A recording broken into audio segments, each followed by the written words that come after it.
All right, you're welcome back. So for those of you watching on television, we're trying to bring you a very short piece done by an international organization that's sort of the FBI when it comes to the environment about the Rosewood matter. We'll try and sort it out and let you listen to the very important salient points in that. Joining us for this very final segment on the Rosewood matter, Dr. Clement Apak, he's MP Bulsa South and Deputy Ranking Member, Education Committee of Parliament. Darrell Bosu is Deputy National Director at Roka, Ghana. And also joining us is Joseph Dimdiok Penka. He is the MP Tempane and Deputy Attorney General and Minister for Justice. Gentlemen, thank you for joining us. Thank you. Thanks for having us. Right. So I think I'd like to start with Dr. Park, because he has been at the forefront of this campaign. And now we have an international body that has come, catalogued the evidence, and you have taken the evidence and you presented it to the special prosecutor to do something about it. 6 million rosewood trees have been felled. And we are told that the red one type of it, that alone, worth $300 million, has gone out of this country at a period when there is a ban that has been reinforced how many times? 5 times. 5 times. Tell us, what's going on? Well, Samson, let me say good morning to you and my co-panelist and our senior old boy, as Lawyer Kwemka has said with us, and to greet the people of Bulsa South. As you are aware, I'm one of the lucky few who is going unopposed. Okay. So I must certainly express my appreciation. If not for that, you can be sure I wouldn't even be here in the first place. Okay. Something, the issue of rosewood and the illegality of its trade is not new, as you have rightly indicated. And indeed, I became aware of the severity of the problem as a result of a petition that was filed when we were in government by a group of citizens from Buluk, which is both Bulsa North and Bulsa South. Later on, I did some research on it, and then I saw an article that Mr. Darrell here had written. So I became very curious and interested, for obvious reasons. Bulsa South, Buluk is where I come from. And indeed, that was one of the areas where this activity was most pronounced. So naturally, I felt that there was the need for me to take up the advocacy in trying to draw attention to this and to see what can be done to ensure that it is stopped because of the obvious consequences. Now, as part of that effort, I did a statement on the floor of Parliament calling for action. The Speaker of Parliament deemed my statement to have been worthy. So he referred the statement to the Lands and the Forestry Committee, which took long, about a year, before executing their responsibility. And as far as the Speaker's expectations were concerned, that involved actually going into the field. And I was invited to be part of the team to go and verify and to ascertain whether, some may say, the noise APAC has been making, whether there was any merit. But when they came back and they did their report, it confirmed that indeed this was an issue. But you see, the reason why we should be worried is because if this product has been banned and the ban reinforced 5 times, and yet we are still aware that the activity is ongoing, then it is either that the entities expected to enforce the ban are deliberately refusing to enforce it, or they don't have the capacity to enforce the ban. Either way, what we know as we speak is that it continues. Now, I had done my work, and then your own station, Joy FM, did a fantastic documentary. Joseph Opoku. Exactly. And this was after several questions that I had filed. He would bear me out. I mean, in Parliament, my nickname almost is Rosewood now. He knows that. Several questions just to try and find out what is going on. Unfortunately, not all questions are usually admitted. So when Joy FM did your documentary, based on what I know, and even the arrests that have been made, I mean, the famous one being the Chinese, they call her notorious Rosewood Queen, Helen Wang. And then later on, we heard about impoundment of another 4 containers at Duwenya, where you would expect state agencies to collaborate. Yet they were fighting each other about who had the jurisdictional capacity to take custody. We had the GRA, we had Yoko, and we had Forestry Commission. And we've had several more.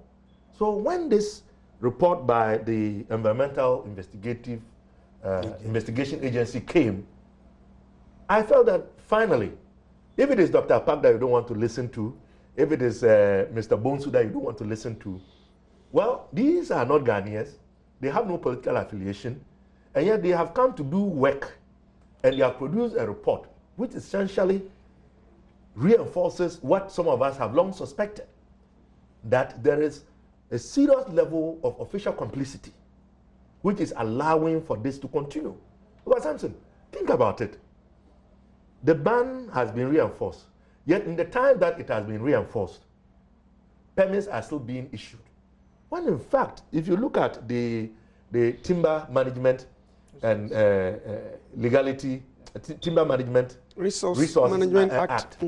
The only time that a permit can be issued, and I think this is very important, for trees deemed to have economic value to be harvested, is if they are in the catchment area of a major developmental project. In this case, the construction of a road, the construction of a dam, and we can cite the Bui Dam, for example. We can cite the Fufusu Solar road, for example, or the expansion of a settlement. Then the commissioner has the discretion to issue a permit for those economically viable trees to be harvested. This is not happening. In most of the instances, and most of the places where these logs are being cut, there is nothing like that that happens there that should require or give reason. Okay, so the evidence has been presented. Yes.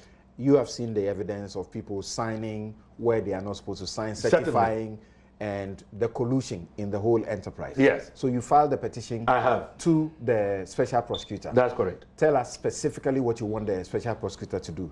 We'll bring Darrell. Yes, I certainly predicated my petition on the content of the report that the EIA did. Right. And the so what are you video. asking my specific demands prosecutor to do are that a man called Nana Kofi Edu Nsia, Executive Director of the Wildlife Division for Forestry Commission, has been cited and mentioned in the report as being very central to the issuance of permits, and then also assisting the traffickers to forge documents, both to export the wood out of Ghana, and even when they get to China, which is the dominant destination. Does he assist them to forge documents? Yes. Or he assists them to get the documents? Yeah, that's what it's. I'm going to read officials. I will read. But forestry has the mandate to make that decision. So it says, for example, that the investigators found that Mr. Nana Kofi Edu Nsia, Executive Director of the Wildlife Division of the Forestry Commission, allegedly, and I use that, receives a percentage of the value of the rosewood exported illegally. He was allegedly being bribed to sign export permits illegally. EIA published a video of one of the rosewood traffickers confessing. And in fact, if you were to play the video, so my point you will is see that from the evidence we have seen, it is not about forging. He assists them to get the documents illegally. Yeah. That is correct. Right. That is correct. So you are right. So that is one very obvious, if you like, allegation that is in the report that I feel that the special prosecutor has the mandate to look into. The other aspect of it is the allegation that members of the MPP are the beneficiaries of the permits. Right, that's according to the report. Yeah, according to the report. I think it's important that I say this, because I've heard people saying that Alpacas always just wants to make some politics out of it, score political points. But I didn't write the report. But as a citizen whose constituency is affected by this, as a citizen who has used the legitimate avenues available to me so far to try and get this thing addressed, and I am failing, you can't blame me for seeking redress on the back of this report. So hold on briefly there, and let's come to Darrell. Now, Darrell, Rosewood, what's that? And why has it become such an important commodity? And just the red type alone, what has been out of the 6 million that's been exported, harvested and exported, the money that's been made is 300 million United States dollars. That's like gold. Exactly. Something also, good morning to you. And we're looking for only $500 million from the US for our electricity. Yes. Yeah. So actually, when we say rosewood, it's not the actual name. It's a tree, and you find it in several parts of the world. The rest is mostly found in Asia. But also in Asia, they've been exploiting this species mainly for furniture. For them, it's like having a Ferrari. And so everybody, middle class in Asia, particularly in China, where 90% of the trade in rosewood goes, everybody is trying to get a bit of it, even just to store in their backyard, wait for the prices to shoot up, and then they put it back on the market. In China, they say they use it for, is it royal furniture? Exactly. Okay. It's used to be furniture for the elite royal people in the royal lineage. And then eventually, when that system faded, we have most people within the upper class, elite, rich people also looking for this. So it's very much in the system. And I'm saying that it's not going to go away in the next 50 years. The demand will be there. But this is the situation. They've been exploiting for so long in Asia. The numbers dwindled. They couldn't get it anymore. And even in Asia, they were putting some legislative processes in place to ban its trade and harvesting. When it became apparent that they weren't going to get any more supply, they started to look elsewhere. And interestingly, they found another species, tree, in Ghana and other parts of Africa, which looks like the exact rosewood they have. So ours is called Pterocarpus. If you go to the Gonjas and the people in the north, they call it Kraye. They have several local names for it. So it's not actually rosewood.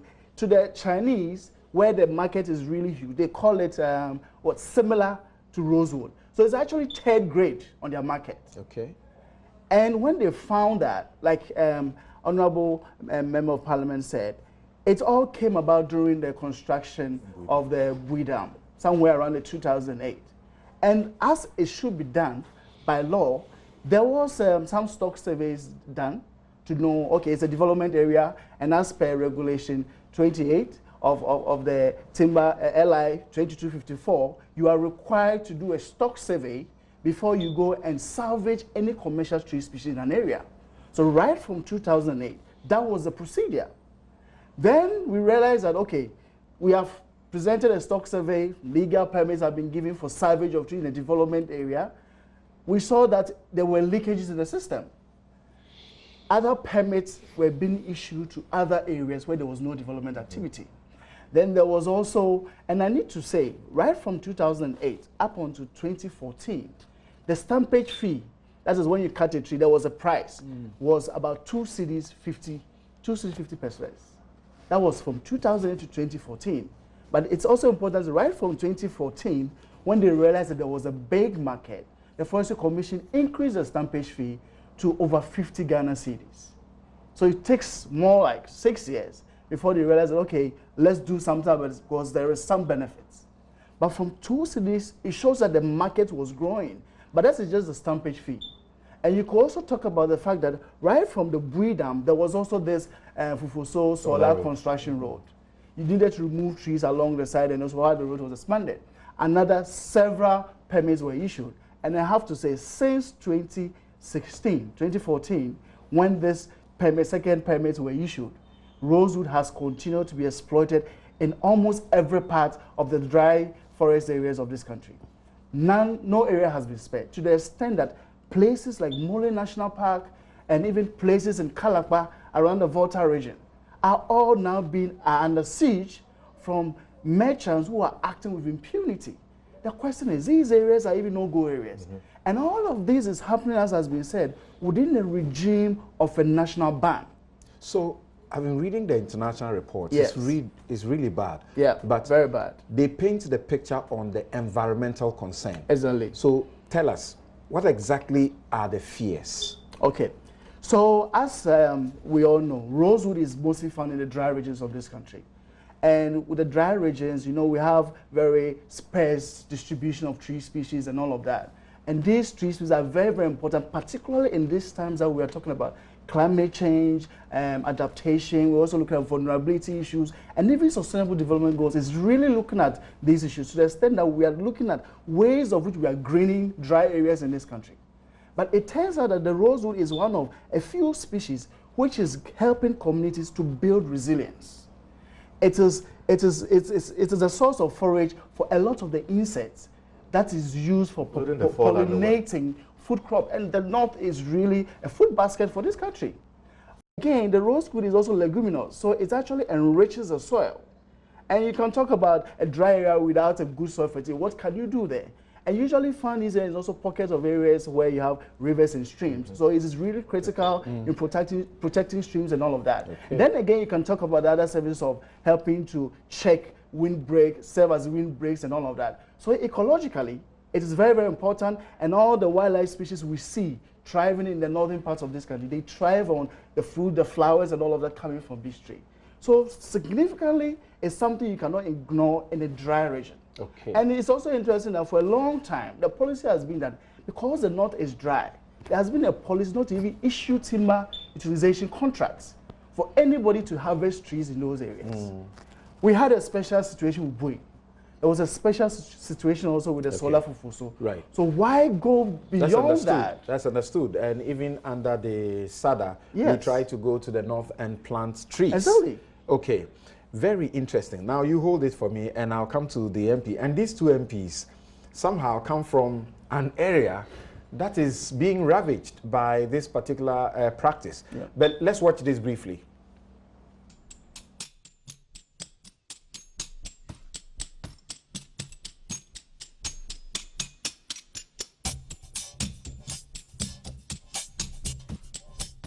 Ghana is experiencing a true rosewood crisis. Our investigators found that despite the fact that we have a comprehensive ban in place now on harvesting and export, the timber is still being logged, transported, and shipped to China in significant quantities. Since 2012, the equivalent of 6 million rosewood trees have been imported into China from Ghana while bans were in place. For years, these failed bans have been denounced by local communities, civil society organizations, and news media in Ghana. These trees have been cut down by these illegal loggers. It has been cut down. As you could see, the first ones we saw, they were fresh, less than a week. According to EIA's findings, fraudulent use of salvage permits, misdeclaration of timber species, use of escorts to deal with control points, legalization of seized stockpile scams, forging of official documents, and retrospective issuance of CITES permits are all among the tricks used in this dirty timber business.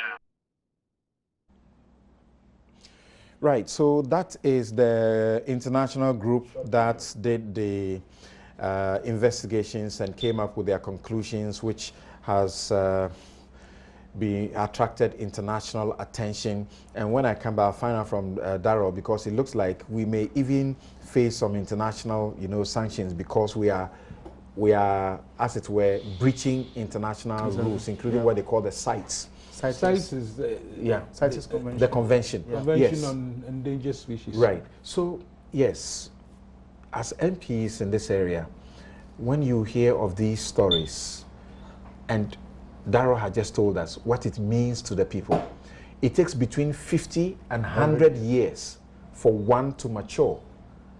And in a space of 100 years, somebody is just coming now to harvest.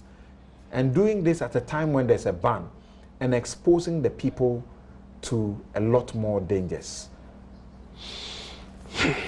Samson, thanks very much. And very happy to see old boy here. Thanks for having us on this program. First, let me state this, and I want to state it in the strongest of terms. I've stated on this noble platform time and again that in our country, we have all the beautiful laws. The problem we have is the implementation. I've said this time and again, and I want to reiterate that. You see, we sat back and we're eaten up by Galamsey. Yep. We sat back and we're eaten up by Galamsey, all of us. And I made a statement once upon a time that we're all on our way to committing mass suicide. If Galamsey was not fought with all the weapons and arsenals available. I stated that some time ago, and I want to reiterate that today before I look at this Rosewood issue. You see, the problem we have is systemic. If you look at the report and the commentary that is being run, and I'm very excited that none of us is running it along the lines of politics. We are running it along the lines of professionalism and trying to build a nation together. Because you see, this trade did not start in 2017. No. Obviously, it did not start in much earlier that it started and ate into 2017 and 18 and possibly 19 and all that until the ban was effected.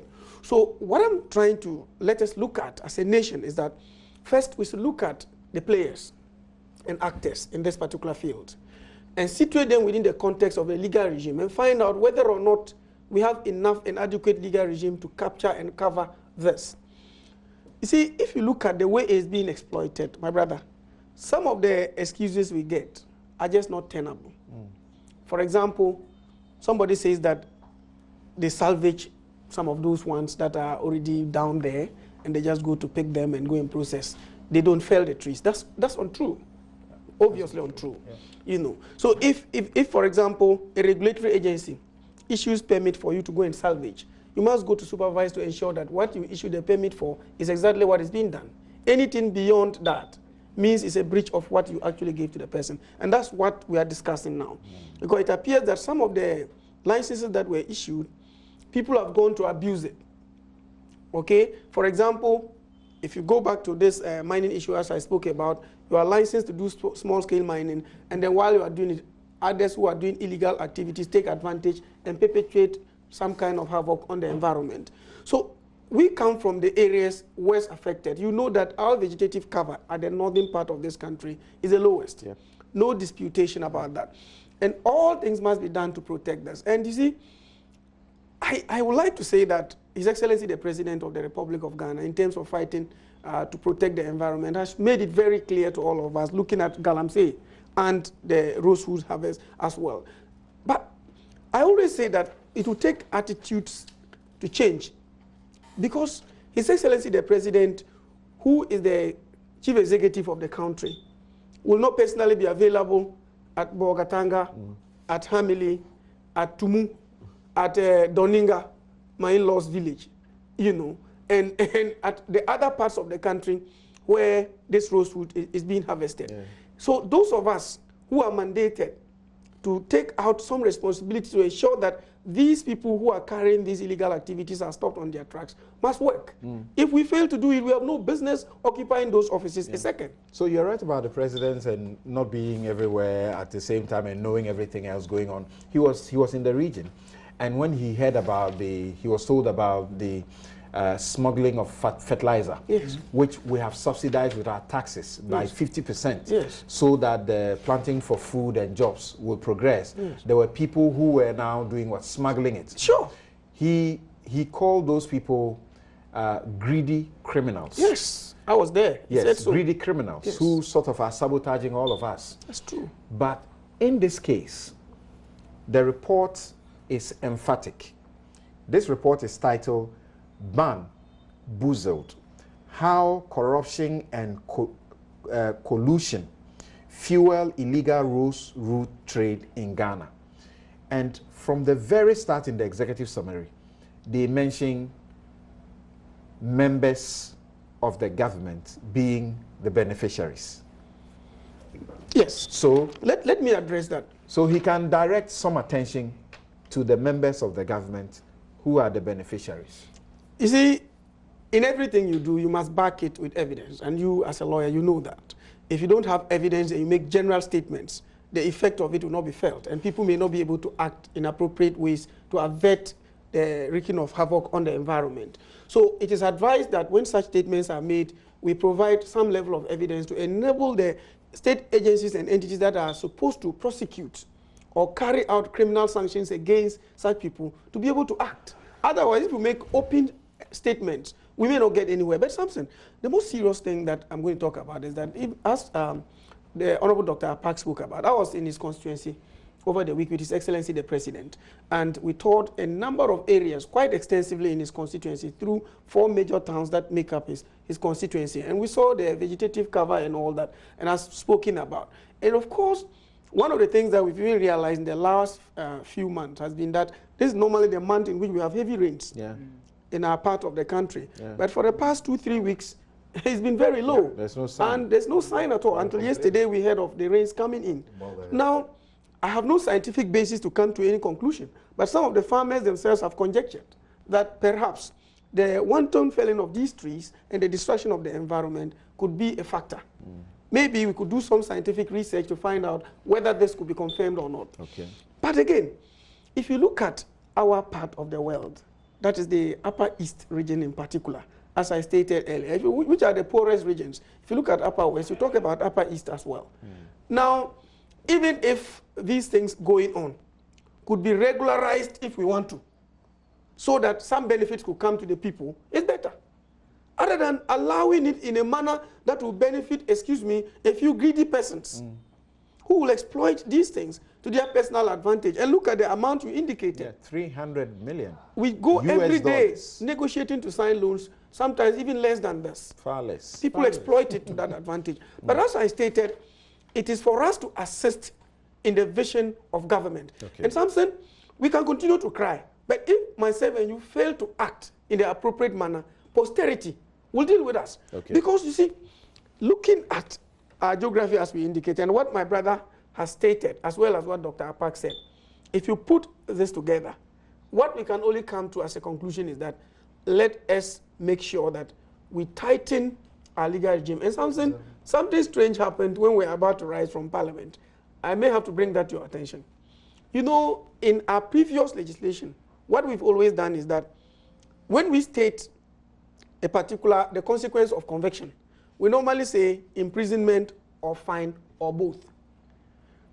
But we have had to do legislation this time to say that the imprisonment is mandatory. Because if you say imprisonment or fine or both, it's a discretion by the judge. And if you find a man who has exported Rosewood worth $100 million, and you find him $1 million, assuming even, he just pays and walks away happy. And he will continue to do it. So we may have to make amend our laws, especially Act 547, to make sure that we exact penal consequences heavy enough to deter people from further wreaking environmental havoc. Otherwise, we may not go anywhere. So I'll take a quick break here, very final break, and I'll return to hear Dr. Charles Rekubrobe. And you see, Mike, what I have been surprised about is and how the people whose rosewood is being harvested, what have they been doing by themselves? Are they not officers of the various agencies in these places? So from a district, they are able to take these out, they go through a region, they bring it to Accra, final destination to go out. GRA may be involved, the GPHA may be involved. So at all of these levels, nobody is aware that there is a ban. What exactly is going on? Dr. Charles Rekubrobe will help us, answer that question. We'll be right back.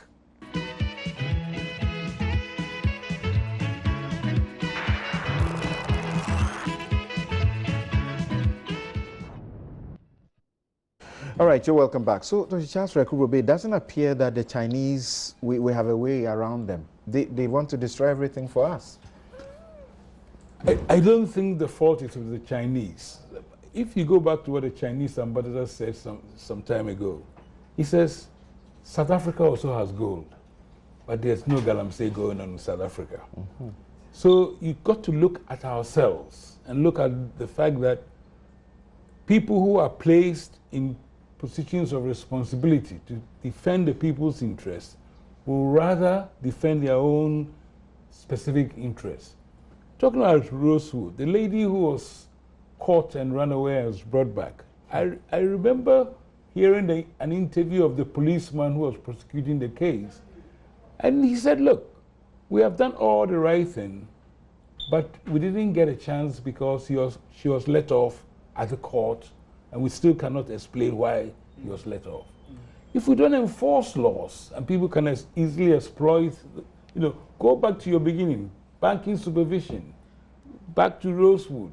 People we entrust to do the right things for us don't do it. We may pass the laws, the deputy AG is here, they will do all of that, but the greed and the lack of pride and lack of purpose means that they always put their own personal interest first. And one of the guys they interview, one of the traders who facilitates APAC refers to, was saying that the chief executive and the people sort of, they are in his pocket, so to speak. Well, precisely. They get their cuts. Yeah, they get their cuts. He says he goes to their homes, they have lunch or dinner, and, that's it. And nobody's actually, putting these people to task. I've heard a deputy director of some sort issue a denial, and that's about it.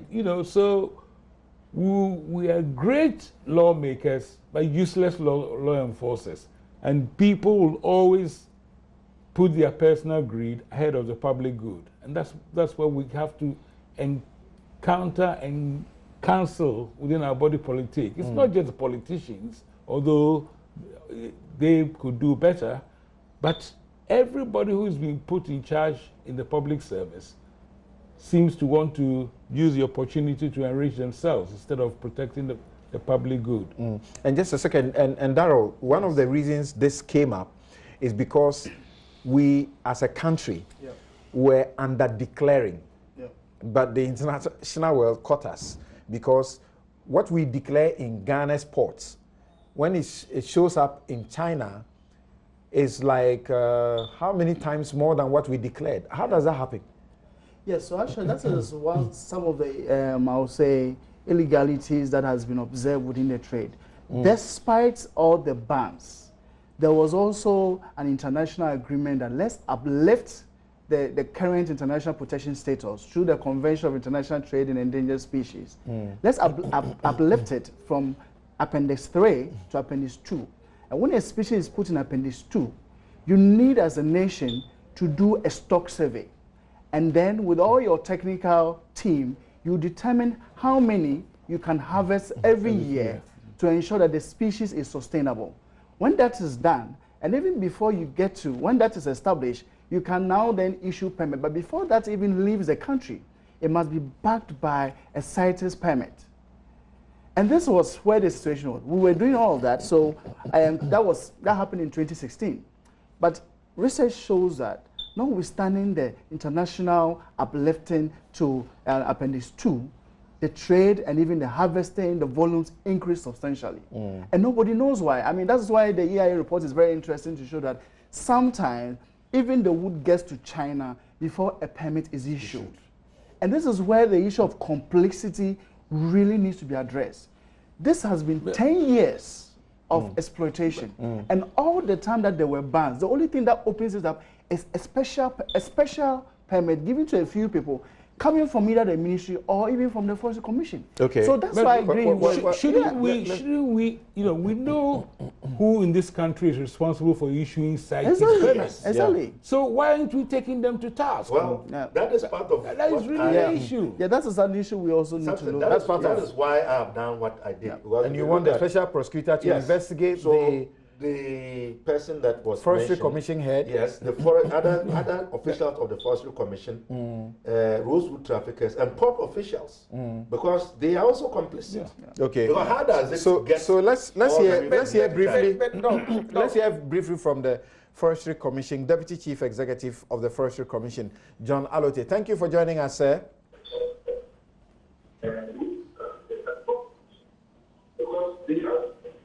Hello, Mr. Alote. Hello, Mr. Alote. Okay, sorry. So let's hear you quickly. Yeah. You see, from the north, when you are traveling through the north to Kumasi and up to this place, you have more than 100 barriers. That's correct. Yeah. More than, you have checkpoints almost everywhere. they go through all those checkpoints, all the way to Tema. Yeah, they have escorts. The fundamental question we should be asking ourselves is whether we have not reached a point of systemic failure. Oh, yes. Okay? You've talked about the fact that some of the people are compromised and etc. And you've petitioned the office of the special prosecutor. That's the right thing to do. Because that's a way of addressing those grievances. Okay. But again, Samson, let's start a campaign. The campaign of ensuring that the exploitation of Rosewood is stopped. Okay. The ban is effective. All of us should join hands and ensure that it Let me go to Ms. Alute. Mr. John Alute, Deputy Executive Director or the Secretary of the Forestry Commission. Thank you very much for joining us, sir. Yes, good morning to your viewers. Right. Yeah, so we are all wondering, and Ghanaians listening now, I'm sure they are lost, as some of us are. How come something that is banned, and the ban has been reinforced 4 times or so? 5 times. 5 times. Yes. And still, you know, this is going on. The people get certification. And sometimes the wood gets to China before the certification is procured. Yes, something. What I can say exactly is that since the Minister for Lands and Natural Resources, Honorable Kuku, Chairman, placed a ban on the trade and exportation and transportation of rosewood, no permit has been issued by the ministry. The ministry normally would issue the permit and it comes to the Forestry Commission for guidance as to the processes. But as I speak, no permit has been issued by the ministry since that time. Since so when? Since when? When is that time? Since March. March of? Hello? March of 20? March of 2018. 2018? Yeah. Okay. No permit has been issued by the ministry. So what it means is that no permit has gotten to the Forestry Commission. So we have not been dealing with any permit. What we have been doing is that any rosewood that we find on the way being transported, we arrest those trucks. Before the permit, before the ban, some of the parcels were at the port. Those had received export permits and they were shipped. Subsequent to that, some of the rosewood that have been arrested were also auctioned. And then because they have been arrested, they weren't banked, they were auctioned and then exported to attract revenue for the state. I'm sure we can continue this conversation because it's as important as Penka and my other guests say, as important as the Galamsey situation. But unfortunately, we don't have time. Thank you very much, John Alute. Can I say one more thing? We will continue this discussion. My guests have been Dr. Charles Rekobrobe. He's a retired engineer and an active citizen. Joseph Dindio Penka is MP Timpani and Deputy Attorney General and Minister for Justice. Darrell Bosu is Deputy National Director, Roka, Ghana. And Dr. Clement Apark is MP Bulsa South and Deputy Ranking Member, Education Committee. I'm Samson Ladia Yanini. My outfit, as always, is by Latida. I hope we have provoked the conversation and we can continue from this point. Thank you very much. Have a good afternoon.